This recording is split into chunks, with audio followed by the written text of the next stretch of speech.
Well, good evening. We'd like to welcome you to, of course, this historical building, the Lenoir High School Auditorium. If you're a true Bearcat, you'll know all about this place. So it's a great facility. We're glad to have you here. We love using this building, and we're going to try to use it many more times over the next few years as we keep continuing to plan things in this facility. But thank you for coming out tonight. We're here to talk with the State Historical Preservation Office is with us. Andy McDonald is going to come up and join me in just a few minutes, and we're going to talk about the comprehensive survey report that has been worked on for the last, how long? 6 months? 6 months. This was funded by the State Historic Preservation Office to the City of Lenoir. We're very proud of that. And they're going tonight to present to you what this is all about and kind of give you an update on where we are with it and what we can do with this report.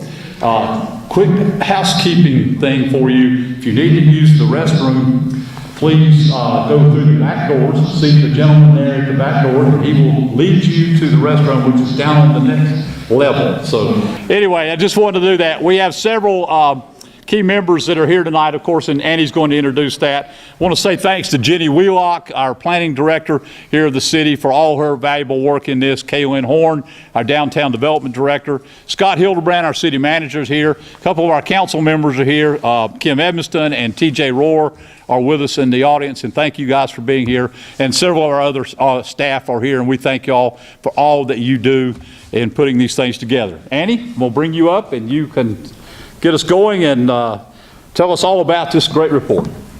So this architectural survey project started actually last December when I worked with Claudia Brown, the Survey and National Register manager in our Raleigh office, to drive the streets of Lenoir to get a better understanding of what the historic structures are here.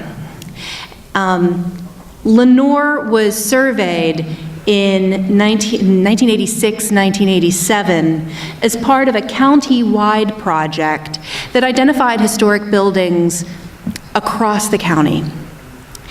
But it didn't focus in particular on Lenoir. And in my work, I work for the State Historic Preservation Office. I'm based in Asheville in the Western Office. We cover 25 counties, so one day I might be in Boone, the next day I might be in Murphy, the next day I might be in Morganton. So we cover 25 counties and primarily work with our Architectural Survey and National Register of Historic Places programs. My colleague, Jennifer Cathy, is the restoration specialist for the same region, and she consults with property owners on the rehabilitation of historic buildings. So we've had cause over the past 5-6 years to come to Lenoir on various occasions for various projects, and as I come to Lenoir every time, I realize we don't know enough about the historic buildings here. There's not enough of an analysis of what historic buildings are important and significant and intact, and what neighborhoods really demonstrate the history and the historic development of the town. And so that led to some discussions between myself and our Raleigh staff over what can we do really to better understand the history of Lenoir, to work on a project that's beneficial for our office and that benefits the city and your residents and property owners. And so it ultimately culminated in this project. So last December, Claudia and I drove through Lenoir and kind of identified what we thought might be some survey priorities. And then in March, we contracted with Robinson and Associates to do this project. It really took off this summer. The first phase was kind of a planning phase, and that was just kind of identifying the process, how they were going to do the work, when they would be coming down. And over the course of the subsequent months, they did the architectural survey on the ground, and they may have spoken with some of you. They compiled all of the survey records, and it's in excess of 350 survey records, close to 400. They submitted those to our office, and I've reviewed them and sent feedback and comments back. And then they presented a report, a draft report that some of you may have read. We're working on processing that right now and getting feedback to the consultant. So that's the process up to this point. We selected Lenoir in part because there's so much here. There's so much history. There's so many historic buildings from throughout your history up to the present day or the late 20th century. I think the cutoff date for the survey was about 1970. But we don't know enough about it. That's why we selected Lenoir, because we knew that there was interest and energy here, but there wasn't real, things weren't quite coming together. So we said, this is a project we will fund, and it will benefit both the city and our office as we continue to consult in Lenoir. So following on the heels of all the on-the-ground survey and the preparation of the draft report, the consultant, Robinson and Associates, is here to do the presentation on the survey results. Keep in mind that this is not going to be a detailed explanation of all of the historic properties in the city. This is kind of an overview. I think we have about an hour. Daria Gasparini is a principal at Robinson and Associates. It's a research and consulting firm specializing in architectural, landscape, and cultural history. Daria has more than 15 years of historic preservation experience and is fully qualified as an architectural historian, according to the definition by the Secretary of the Interior.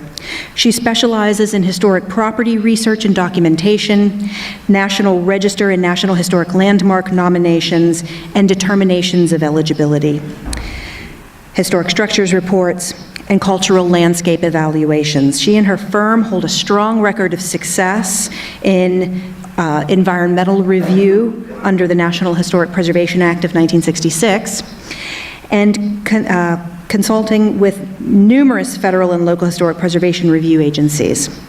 Her diverse portfolio of projects includes the U.S. Chancery in Athens, Greece, designed by Walter Gropius, the National Museum of African American History and Culture on the National Mall in Washington, D.C., and the Breakers in Newport, Rhode Island.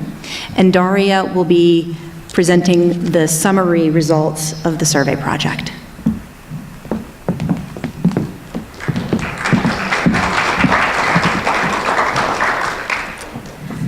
Thanks, Annie. Annie briefly touched on this, but I'd like to start with a brief statement about the methodology for the project.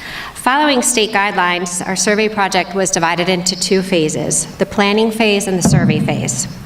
The planning phase kicked off in April 2017 and included several key tasks, and this included reviewing existing survey records, coordinating with Annie and other members of the State Historic Preservation Office, meeting with local city officials and members of the local survey committee, and initial research. And then the next phase was our survey phase, and that's really boots on the ground.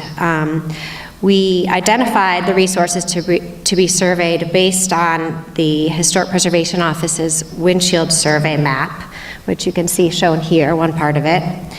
And then we did all of our field work and the preparation of the survey files. And then this phase concluded with the preparation of a final report, which Annie had mentioned. This is in draft form.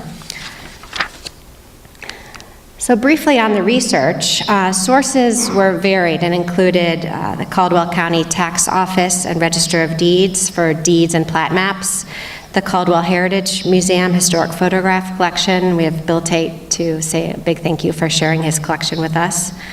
The local history room at the Caldwell County Public Library, where we reviewed newspapers, city directories, family histories, local history books, and other records. And other sources for historic photographs, postcards, maps, drawings, and other primary source records included the North Carolina State Archives and Library, the North Carolina Collection at UNC Chapel Hill, and the North Carolina Western Regional Archives in Asheville. Digitized resources, including the North Carolina Architects and Builders database, were really helpful, as was the North Carolina Modernist Houses website. And just to give you a brief overview of the types of things that we were looking at, we have historic postcards,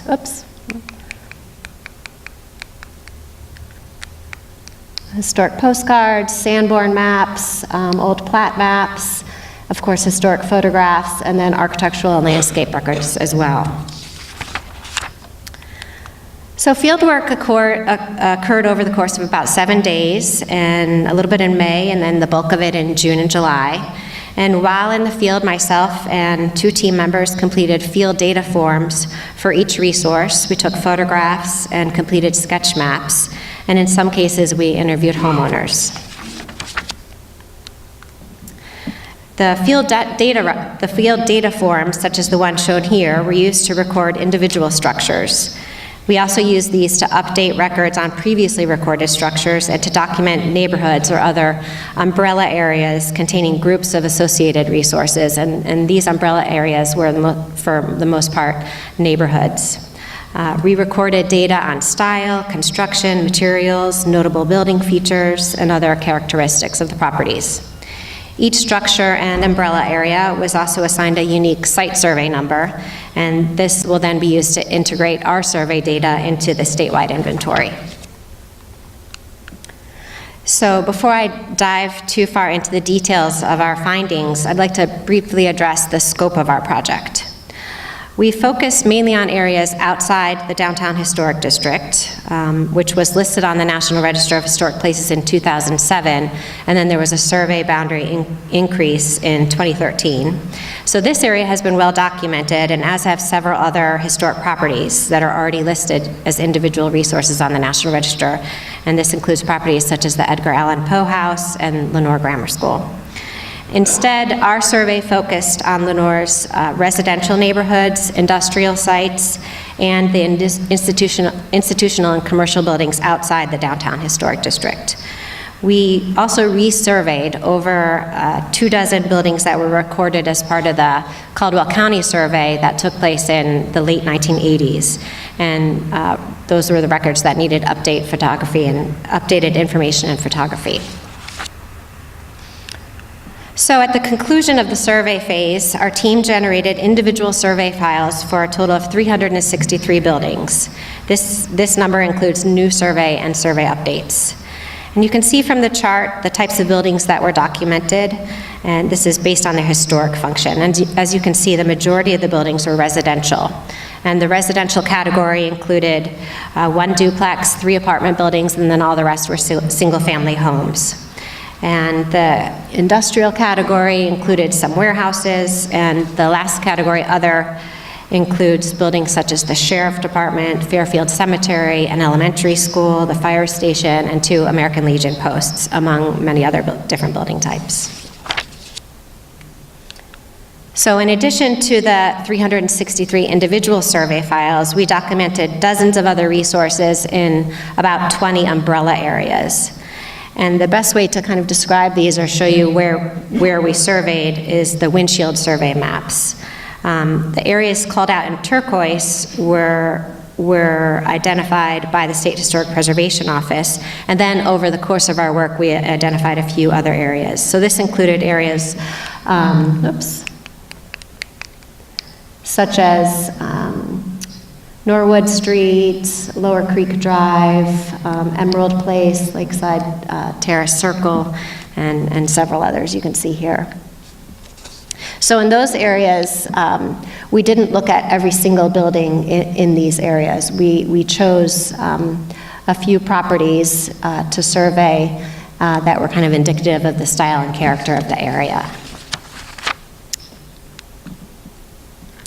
So now we'll get to the nuts and bolts of the presentation. I'll present an architectural history of Lenoir using existing buildings and structures as examples.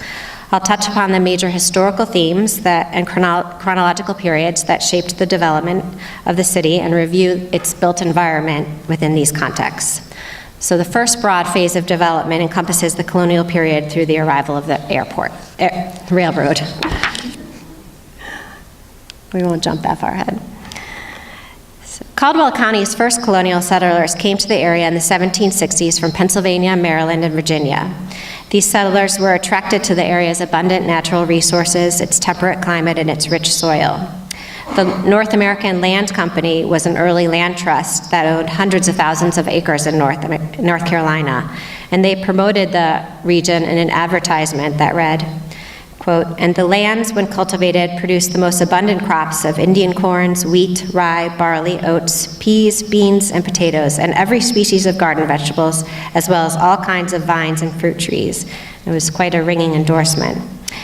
So these early settlers planted crops and raised livestock, and some, such as Elias Powell, built mills for grinding wheat and corn. The Powell family played a key role in the early development of Lenoir.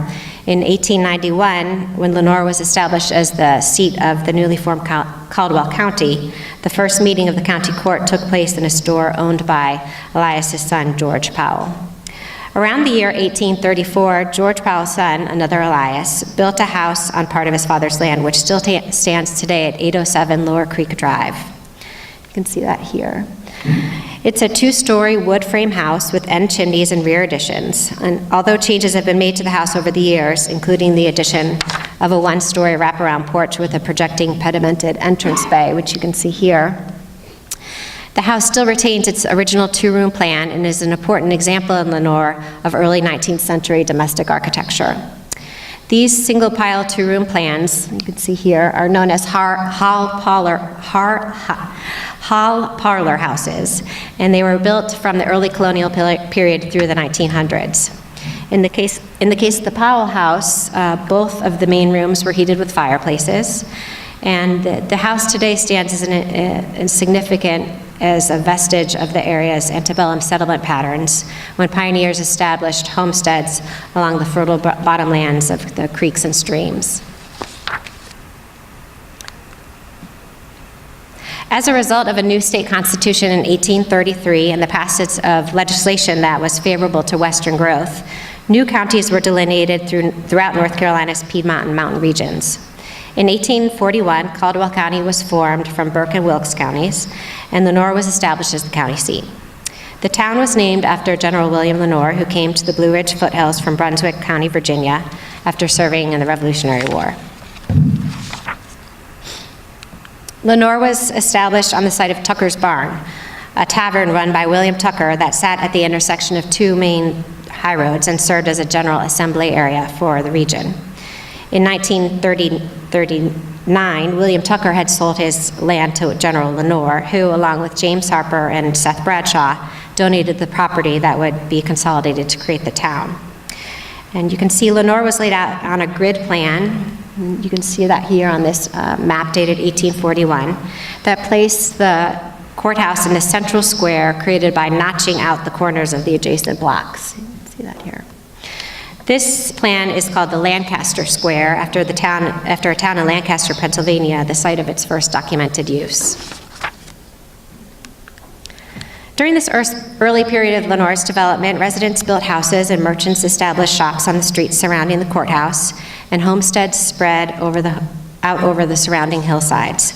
Most of the domestic buildings erected after the founding of Lenoir were vernacular in form and style. Today, few examples from this period survive. The Reverend Jesse Rankin House at 313 Ridge Street, originally built in around 1843, is a surviving example of log construction in Lenoir. In the late 1830s, James Harper, a prominent merchant and civic leader, built a church on his homestead, which was known as Fairfield, and shortly after donated it to the Methodist Episcopal Church. The grounds of the church served as a cemetery. Prior to the development of municipal cemeteries, churchyards, as well as small graveyards on family farms, were typical early American cemetery forms. Some of Caldwell County's earliest settlers were interred at Fairfield Cemetery, and slaves were buried in unmarked graves in the back section of the grounds. After the Methodists ceased to use Fairfield Church, as it became known, it was used as a school. And although the former church building was torn down in the 1880s, burials continued in the cemetery until the early 20th century. Today, Fairfield Cemetery, which is located between Spring Street and Beale Street on the east, is an important example in Lenoir of an early 19th century churchyard cemetery. So now we'll move on to the next major period of development, which we've titled Industrial and Economic Growth, and it's the period between 1884 and 1920. The arrival of the railroad in western North Carolina ended a long period of isolation for Lenoir and similar towns that were rendered largely inaccessible by the region's geography. The opportunities for economic growth created by rail transit transformed Lenoir from a small crossroads community to a leading regional industrial and manufacturing center.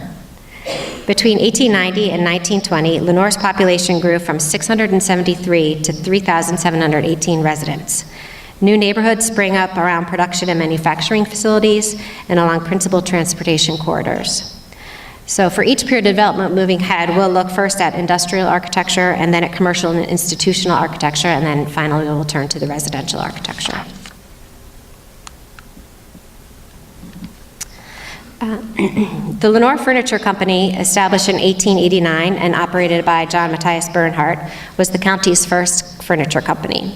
Its factory was located on a site below Prospect Street along the Carolina Northwestern Rail Line, which generally ran in a southwest-northeast direction west of the Courthouse Square and the commercial district. George Washington Finley Harper, one of the three children of James Harper, succeeded J.M. Bernhardt as the company's president shortly after its founding. And the company struggled for its first decade with the factory laying idle for 3 years, but after financial restructuring, operations resumed in 1900 as the Harper Furniture Company.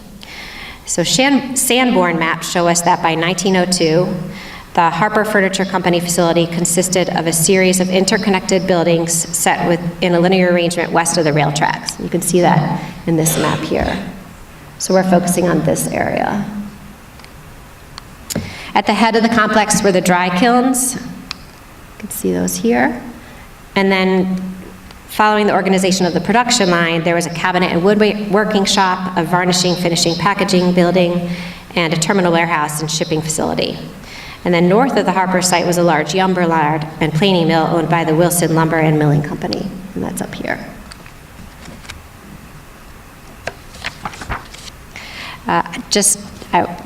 Sanborn maps are such a wonderful resource for architectural historians. They were produced for insurance reasons, and they recorded highly detailed building information.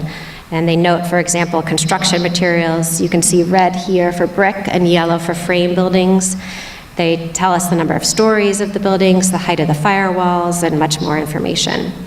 The 1921 Sanborn map on the right illustrates development on the Harper plant site by that date, and you can see several new buildings, including a brick office building here and a mirror storage building adjacent to it, and then these are frame and iron warehouses down here. So you can see the change in 20 years or so.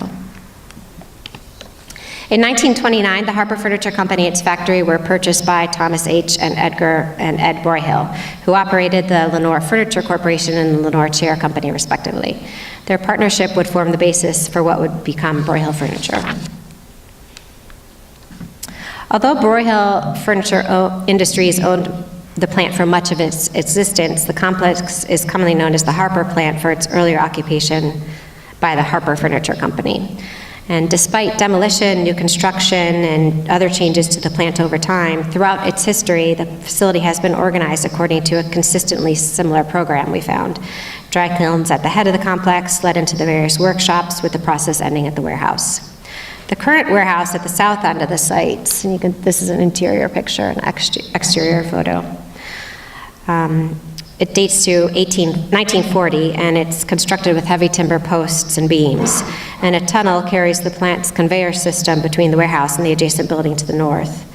A staircase in the cabinet shop machine room, shown here, is unusual for its 4 to 5 inch risers, a specification reportedly requested by Ed Broyhill himself.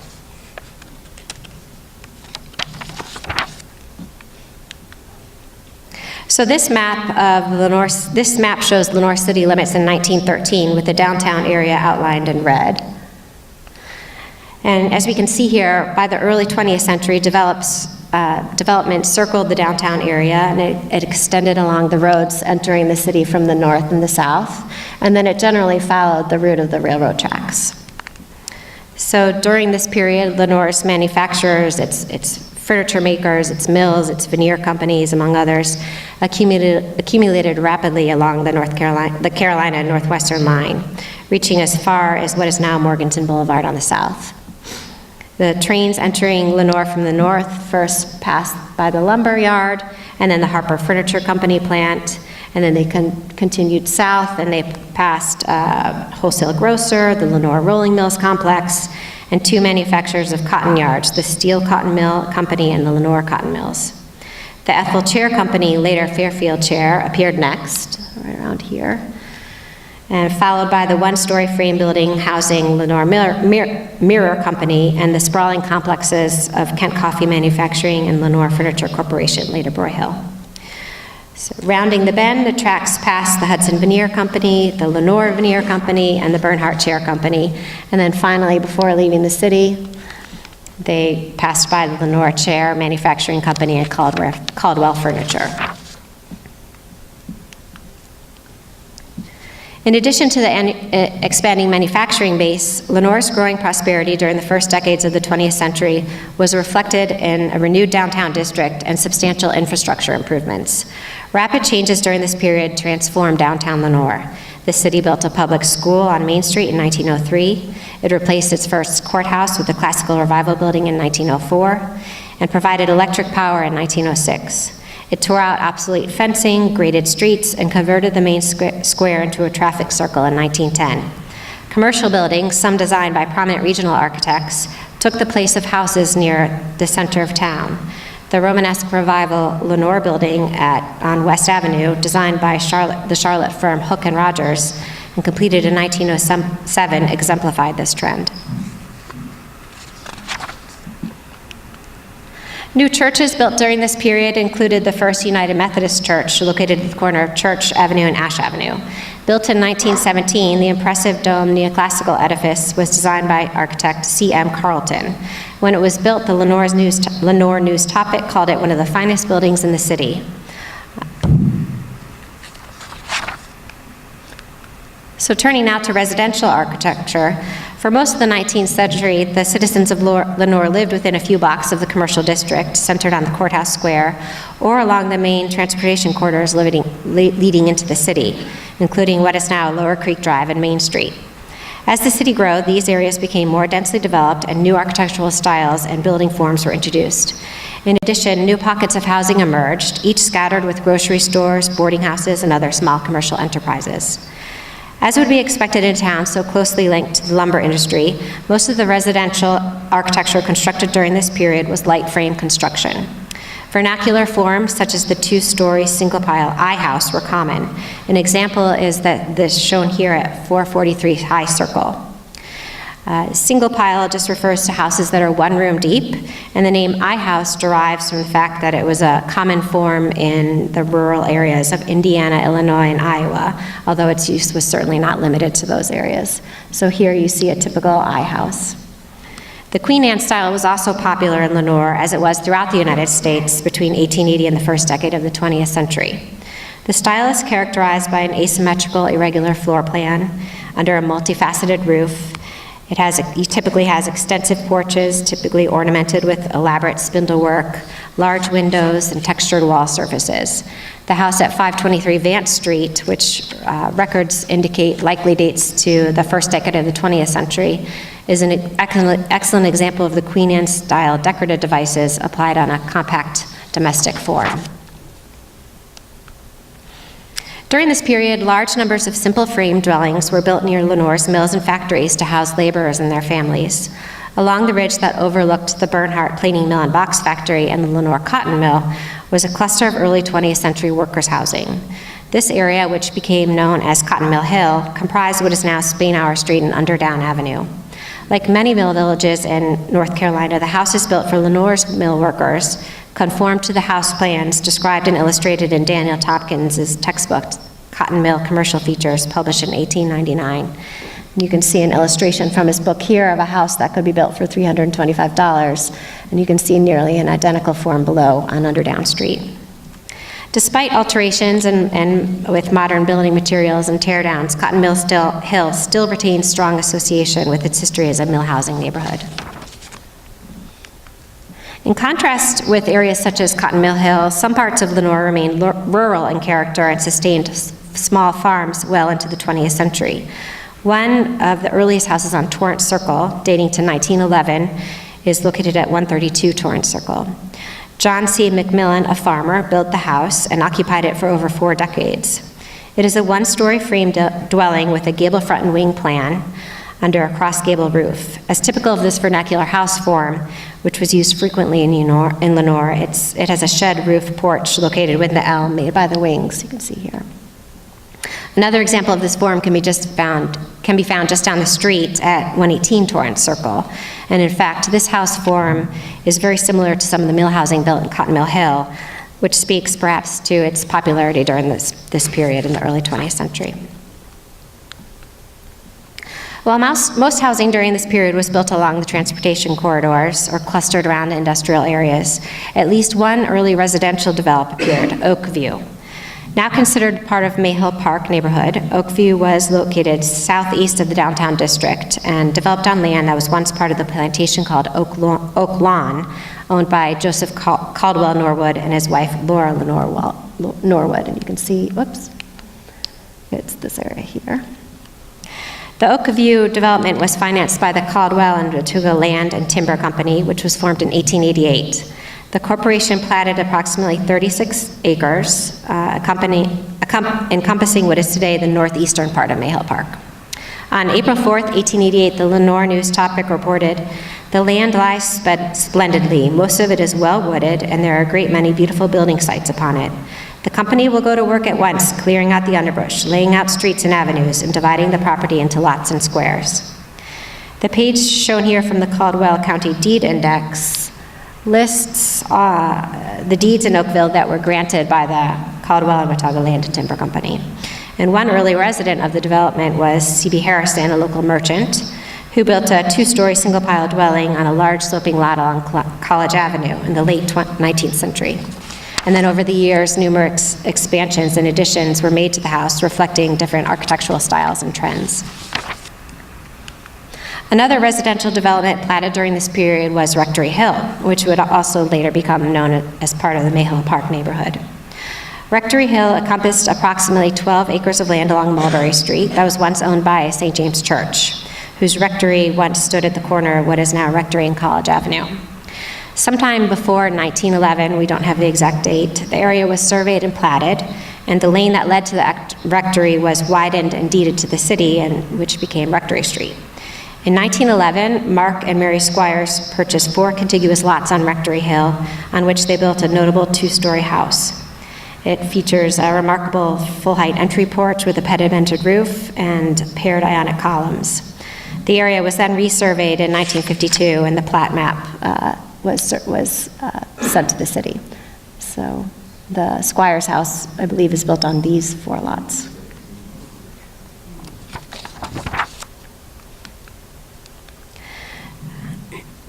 So moving on to the next phase of development, 1920 to 1945.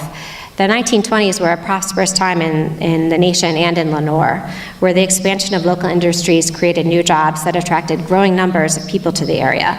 Despite the economic collapse of the Great Depression, by 1945, Lenoir supported 15 large manufacturing plants, 2 veneer plants, 2 mirror plants, 1 paper box and packing materials concern, and several other businesses that supplied materials for the furniture industry. Lenoir and its surrounding area also had 7 cotton mills and a large clothing factory. Added to this were hosiery mills, machine shops, flour mills, sawmills, and other industries. The city's population rose from 3,700 in 1920 to 7,598 just 2 decades later. And Greater Lenoir numbered over 13,000 by 1945.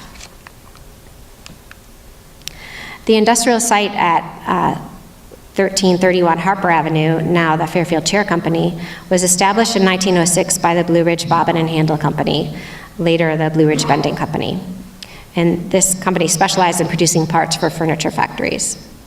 In 1906, it constructed a one-story frame building on a site along the rail line south of West Harper Avenue. Manufacturing on the site shifted to furniture production by 1912. That is when the Blue Ridge Bending Company was purchased by M.L. Cornwell and Bert Stone and became the Ethel Chair Company. The plant changed hands one final time in 1921 when the Fairfield Chair Company was established. By 1927, additions had been added to the north facade of the original building. You can see that here.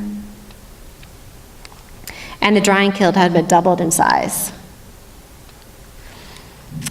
And then later, a small frame house was constructed on the corner of Harper and Light Street to serve as an office for the company. It's no longer extends here.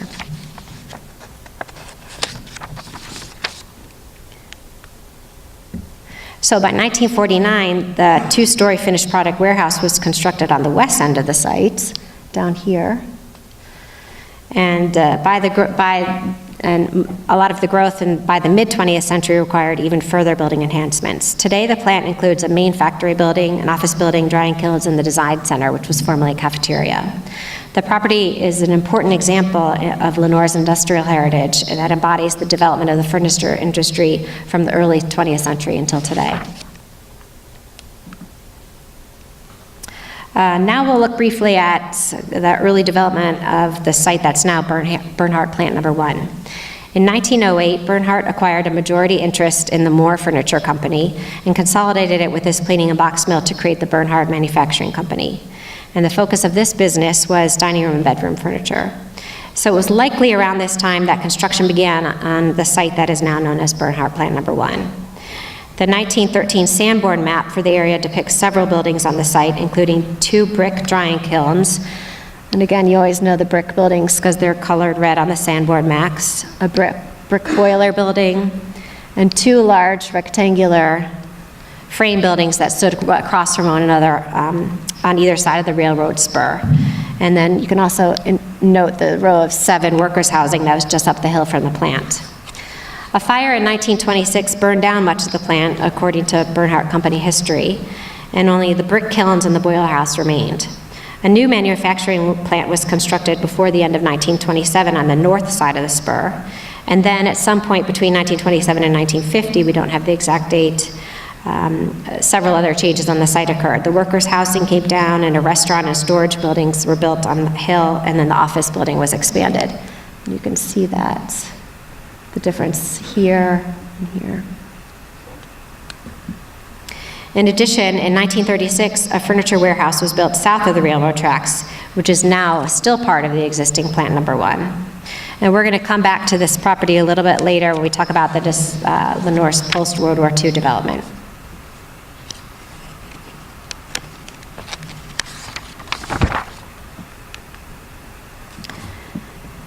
In addition to the commercial enterprises that populated Lenoir's downtown historic district, small businesses capitalized on the town's growth and flourished during this period.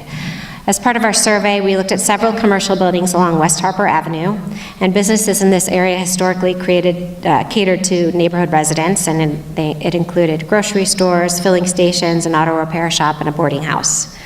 The former service station at 1605 West Harper on the top left was constructed in 1923, and a unique feature of the building is the square tower that rises above the central bay of the front facade. A more typical example of commercial architecture of this period is the 2-story brick building at 1528 West Harper. It has load-bearing masonry walls, a parapet roof, brick corbelling, and storefront windows. 1540 West Harper was built in 1939 and initially operated as the Torrance service station. And just down the street at 109 Virginia Street is a small 1-story brick grist mill that was built in 1920. The West Lenoir Elementary School on Maple Drive was completed in 1935, and it was built using funding provided through the Federal Public Works Administration. The original building had classrooms for 12 teachers, a principal's office, a library, and an auditorium that had seating for 500. And a 4-room addition was built on the south in 1951 to meet increasing demand for classroom space, and you can see the difference here. The St. Francis Assisi Catholic Church, just across the street from us, was built in 1936 by A.J. Durner, a building contractor out of Asheville. The sanctuary was designed by Frederick Necker of New York City, and Necker also likely contributed the bas-relief over the main entrance, as his signature is visible on the stone. The church is an excellent example of the Art Moderne style applied to religious architecture. It is built of rough granite blocks with limestone trim, and at the front of the church, the parapet wall extends high above the peak of the gable to form a lobed tower topped with a cross. And also a nice feature are the doors that feature these elaborate strap hinges and wrought iron hardware. Another church built during this period was the Mount Pilgrim Baptist Church on Willow Street. The oldest part of the church, the eastern section, was constructed in 1924, replacing an earlier building on the site. It has a steeply pitched front gable roof flanked by pyramidal steeples. In 1976, the church purchased the neighboring West End School, an African-American graded school built in 1927. Likely soon after the purchase of the school, the church then constructed an intermediary building connecting to the two structures, in this part here. Historically, the West End was an African-American neighborhood, and Sanborn maps indicate a period of tremendous growth in the area between 1921 and 1927. The West End was located just up the hill from the Broyhill Harper plant and other manufacturers, making it an attractive neighborhood to many laborers and their families. In addition to the Baptist Church and the West End School, community gathering places included American Legion Post on Hill Street and a local ballpark named Giant Stadium, which no longer exists. The community house on Harper Avenue was constructed between 1933 and 1935 by the Lenoir Rotary Club, using labor provided by the Civil Works Administration, a program of the New Deal. The Civil Works Administration recommended that community centers such as this be constructed using native materials, such as stone or logs. And today, the community house stands as a unique example in Lenoir of rustic revival-style architecture. The single-family homes built during this period in Fairfield, Mayhill Park, Freedman, Kentwood, and other neighborhoods in Lenoir embraced the broad spectrum of residential forms and architectural styles popular in suburban communities throughout the United States in the second quarter of the 20th century. The houses ranged from modest craftsman-style bungalows and period cottages to more elaborate colonial revival styles. These houses were almost universally frame structures with wood or brick cladding and asphalt shingle roofs. Stucco or stone cladding was used less frequently and limited to certain styles. Due to Lenoir's rolling terrain, many houses were banked into the slopes, allowing for basement-level garages. One neighborhood developed during this period was Freedman, a historically African-American neighborhood located northeast of downtown district. Our survey focused on Finley Avenue and the residential streets of Heelan Place and Hartley Place. We learned that initial development of Hartley Place started after 1923, when R.B. Hartley's property south of Finley Avenue, which was then called Cemetery Avenue, was subdivided and platted into 19 lots, as shown on this plat map here. Initially called Fairview Street, the street was later renamed Hartley Place after the original landowner. One of the oldest houses on the street is 513 Hartley Place, which was built in 1926. It features a half-width front porch and a gabled dormer. It was once the house of blues musician Clyde Pop Ferguson, whose parents, Nora and Gordon Ferguson, purchased the house on lot 17 in 1940. And I think this is 17 here. For the purposes of discussing residential styles and forms, I'm going to focus on the architecture of Mayhill Park, which displays a wide range of domestic styles typical of this period. The subdivision of Mayhill Park was surveyed and platted in 1924 by the Buffalo Power Company, a land development company chartered in 1919 by Thomas Broyhill, his brother Ed Broyhill, and Roby Sylvester Crisp. The subdivision was located on a large tract of land previously owned by the Norwood family, and it encompassed what is today Highland Avenue and parts of Norwood Street, High Brighton Avenue, and Penton Avenue. And Mayhill Park abutted the older subdivisions that I discussed previously of Oak View and Rectory Hill. And perhaps in an effort to differentiate Mayhill Park from its counterparts, the Buffalo Power Company had a large masonry archway built on Norwood Street to mark the entrance to the subdivision from the north. Although the archway no longer stands today, evidence of the gateway entrance to Mayhill Park can still be seen in the change in character of the tree lawns and sidewalks right around 401 Norwood Street. And you can see how the tree lawns are much smaller in the older section of Mayhill Park and become much broader in the 1924 subdivision. In communities across the nation during this period, the craftsman style peaked in popularity. This style, influenced by the arts and crafts movement, emphasized simple, informal floor plans and rustic detailing. Craftsman style bungalows typically used natural materials, such as stone or wood shingles, and featured sheltering roof lines and inviting porches. The bungalow houses were sold by catalogs and offered detailed architectural plans for a small fee, which had an important role in democratizing the process of home building. The two-story bungalow at 416 High Brighton on the top right was built in 1923 by James and Joyce Hogan. James Hogan was the co-owner of the Hogan-Laxton grocery store and then the owner of the Appalachian Poster Advertising Company. The house has a wonderfully complex roof line that features multiple low-pitched, overlapping front gables and deep eaves and exposed rafters typical of the style.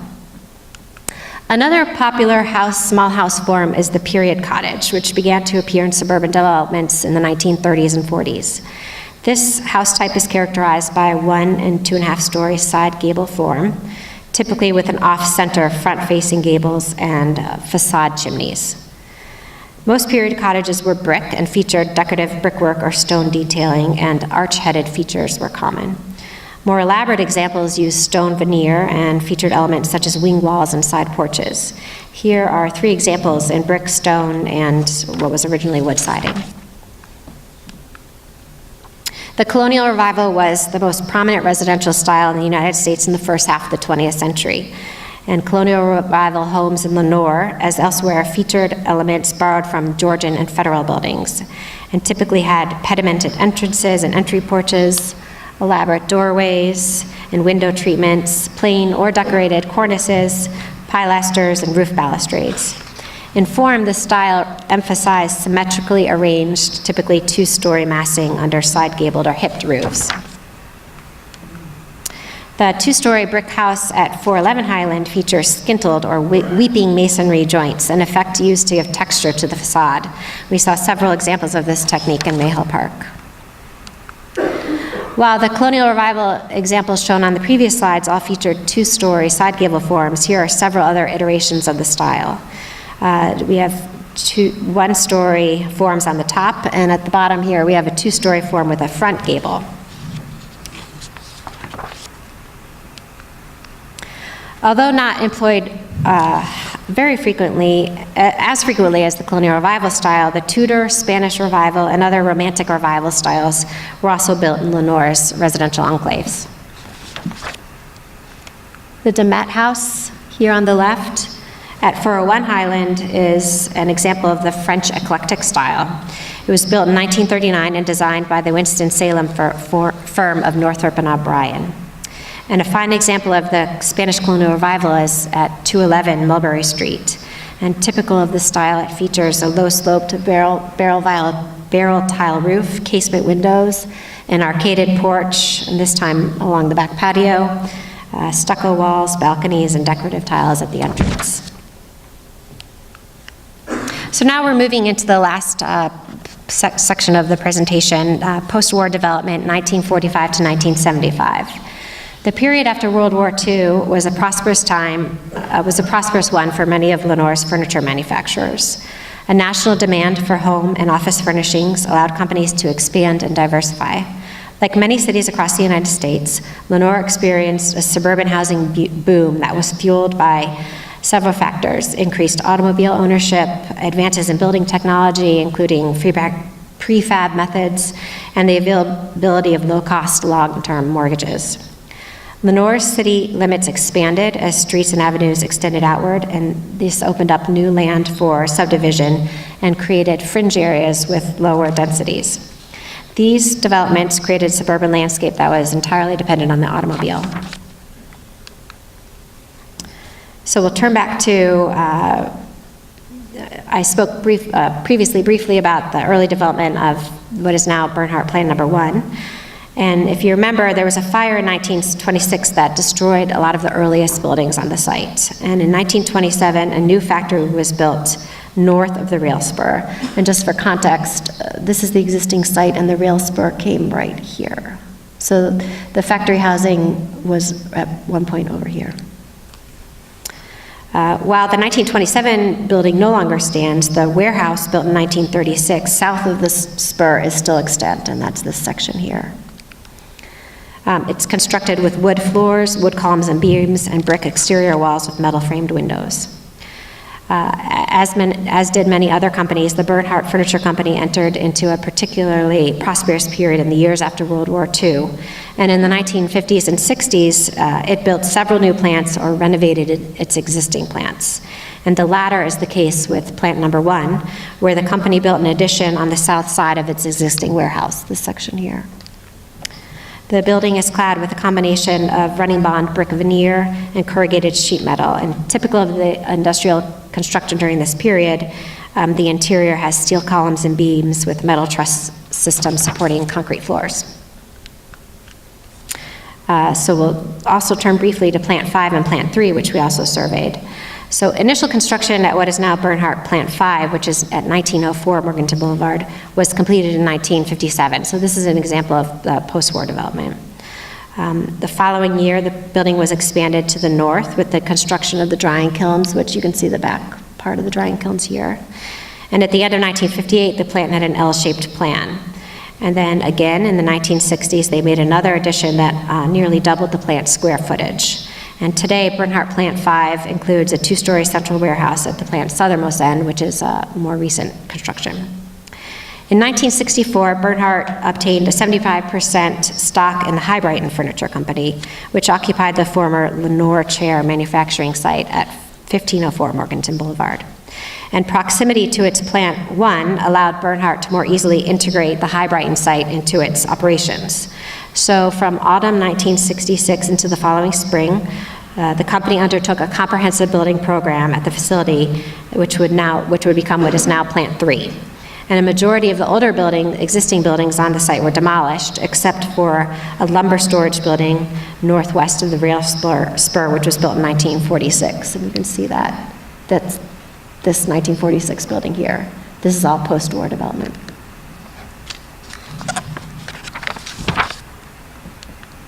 So in addition to modernizing their production facilities during this period, Lenoir's furniture companies also developed professional sales forces and commissioned new corporate offices and showrooms, often using contemporary architectural styles and forms.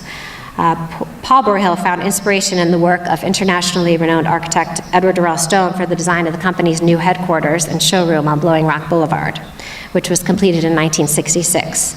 When time came to design the building, Broyhill traveled to New York to meet with Stone, and finding the architect's fees higher than he was willing to spend, he was given an unpublished brochure of Stone's designs. And he took these designs back to his furniture designer, who then drew up the plans for his building. And comparing the top and the bottom images, you can see how the Broyhill showroom resembles one of Stone's most famous buildings, the Kennedy Center in Washington, D.C. They both have this long, low profile, the attenuated columns, which are hard to see in this image, but here you see them, and the full-height glazed panels.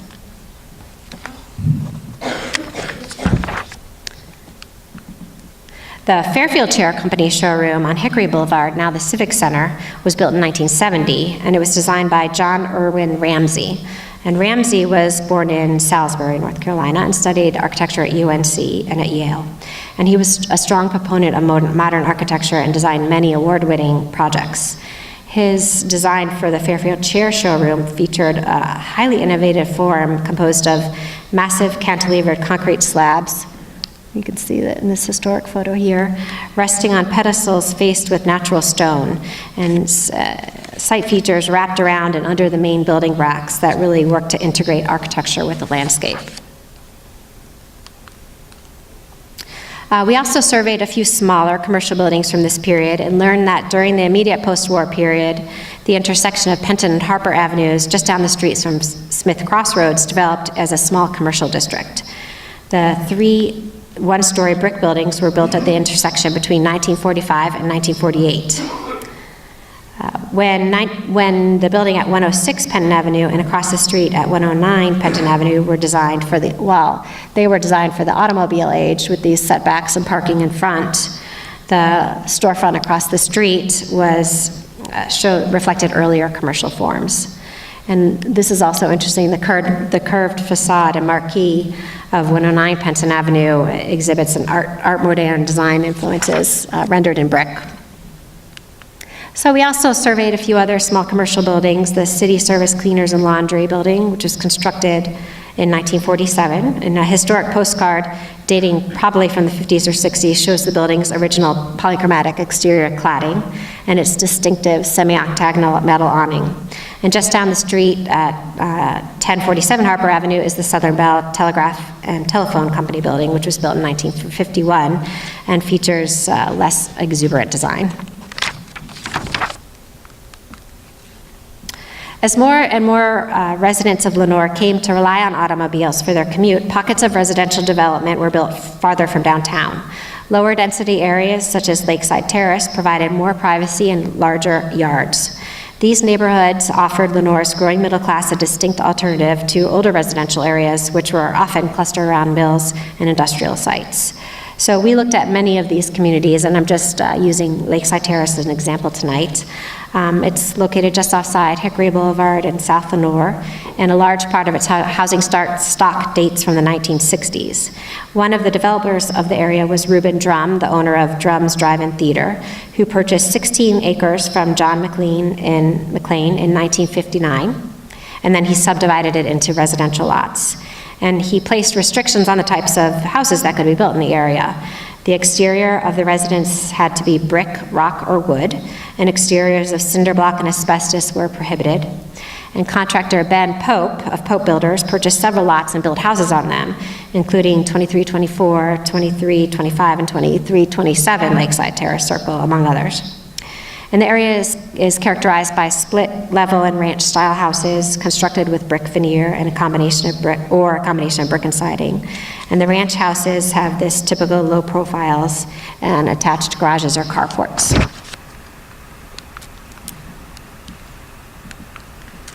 Several notable regional architects and landscape architects working in Lenoir during this period included I.G. Taschereau and architect Beamer Clifford Harrell, as well as landscape architect Doan Reber Ogden.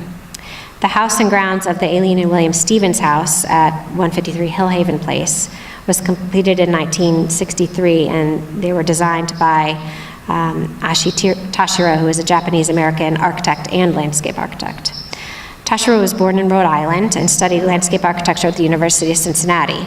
In 1939, he was offered a position at Appalachian State University, then the State Teachers College in Boone. And during World War II, he evaded internment and spent a few years here in Lenoir. And after the war, he formed a firm in Hickory with another architect, D. Carroll Albee. And it was during this period that he earned his architectural license. So in addition to the Stevens House, Taschereau completed many residential, commercial, and public projects in Lenoir. And Hickory architect Beamer Clifford Harrell designed the ranch house at 301 High Brenton in 1961. Harrell graduated from Georgia Tech and practiced architecture in Hickory for 55 years. The Leslie Hines Jr. House at 508 College Avenue is a colonial residence built in 1965. The initial landscape design for the house was by Asheville landscape architect Doan Reber Ogden, a prominent designer and teacher in Western North Carolina in the second half of the 20th century. And the Asheville Regional Archive has his collection, and we were able to cross-reference that collection with this survey work, which was a fun aspect of the project. And so we have Ogden's plans for the Hines house here, and you can see he took advantage of the sloping front lawn and framed it by curved beds. He designed a retaining wall that separated the yard from the sidewalk and put a curved concrete path to the front door. In the backyard, he had a curved brick retaining wall that separated the lawn and patio area from the motor court. And his planting plan, we know, called for more than 36 types of trees, shrubs, and other flowers. And while the as-built design is unknown, certain elements that appeared in Ogden's plans are still evident today. So this wraps up the presentation, but before we open up the floor to questions, I just want to say that it has been such a pleasure to work in Lenoir, and everyone has been extremely helpful, and to all the local survey committee members and city staff who were able to provide assistance with this. I'm really grateful for that. And for all of the homeowners who I knocked on your door and you answered my questions about your house, thank you for that as well.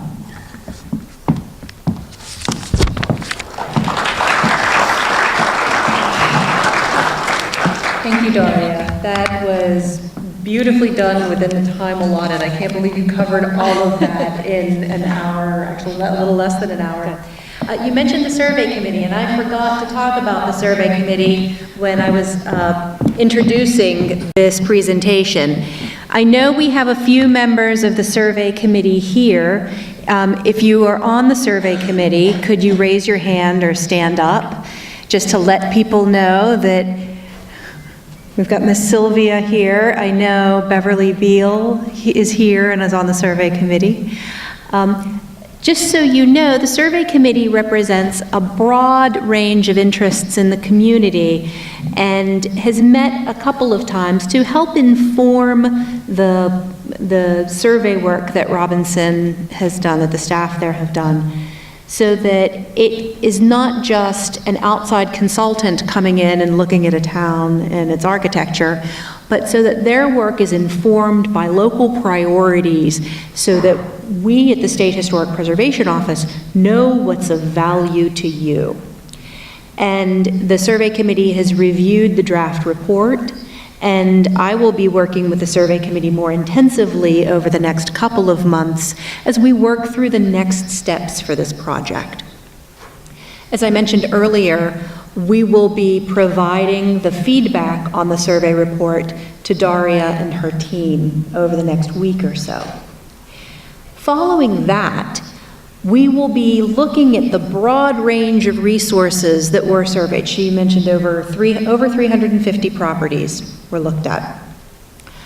Now, we assess which of those properties might be potentially eligible for listing in the National Register of Historic Places. Quick show of hands. Who does not know what the National Register of Historic Places is?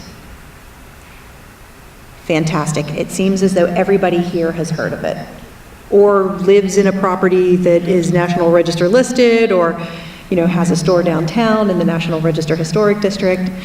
The National Register is a program of the National Park Service in Washington, D.C., and it's essentially the listing, the resources identified by the National Park Service as being historically significant and perhaps worthy of preservation. But just because something isn't on the National Register doesn't mean it's not important.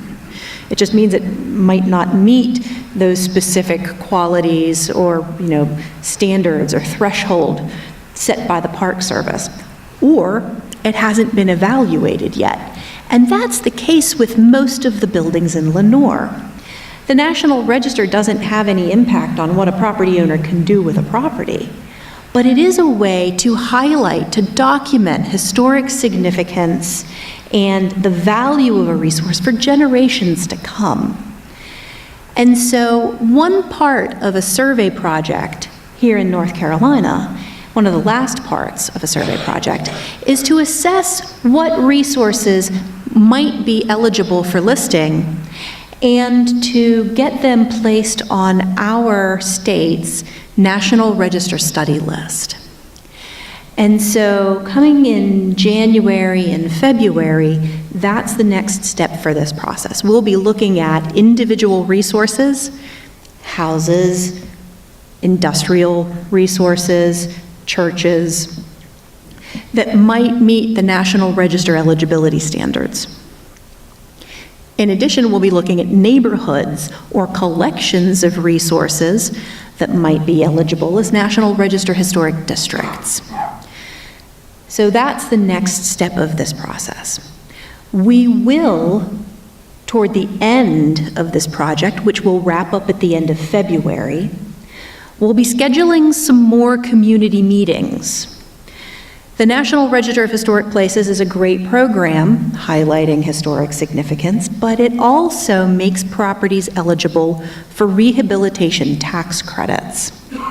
And Jennifer Cathy, in my office in Asheville, who I mentioned earlier, has consulted a number of times on properties here in Lenoir that are already listed in the National Register. She's working on a project right now downtown where the property owner is pursuing rehabilitation tax credits. So as we look at adding to the National Register listings here in Lenoir, this is a program that might be of benefit to property owners whose houses or commercial buildings might be eligible for listing in the National Register. It's important to note that this process will not actually list properties in the National Register, but it takes this first step of identifying what properties might be eligible. And at this point, we can take questions for Daria on the survey presentation, or for me about the work of the State Historic Preservation Office, or for Jenny in the Planning Office, if anybody has any questions. We'll take them now. And I think we've got to get Daria on the road by 7:30? By 7:30, because she's got a flight out from Charlotte tonight. So we're going to try to wrap this up here in the next 10 to 15 minutes. If there are any questions? Yes? How can you find out if your house is surveyed? One of the houses in this is across the street from mine, but I don't know if my house is surveyed. I'm so glad you asked, because I completely forgot at the beginning of the presentation to talk about the sign-up sheet that I've got at the front. If you want more information, I've got 2 sign-up sheets. You can leave me your name, your address, and an email, and I can follow up. If you just want to write on it, "Was my house surveyed?" Give me your address, and I will follow up with you. And Jenny's getting the sign-in sheets. You don't have to sign in, but if you want more information about the project, if you want to stay in the loop on the community meetings that will be taking place on the National Register and Rehabilitation Tax Credit Program, please sign in, give me your name and some contact information, and I'll make sure that you're aware of the next steps as we keep this project going forward. Any other questions? Yes?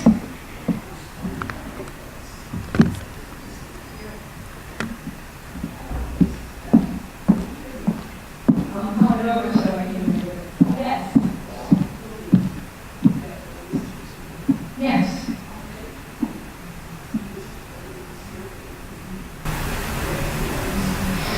This survey, now the presentation is just a sampling of what was covered in the survey. And the survey report is I'm providing, because I know you're reviewing the survey report and I just received your comments today. So I am collating all of that information to give back to Daria and her team so that they have a comprehensive set of comments, not just from the State Historic Preservation Office, because we're Lafayette and Ivory Tower and Thunder and Fleet. We're incorporating comments of the local survey committee so that that report is informed by the local values and what you as property owners and residents find important. So there will be more going forward. Other questions? Thank you all for coming out and staying through the presentation.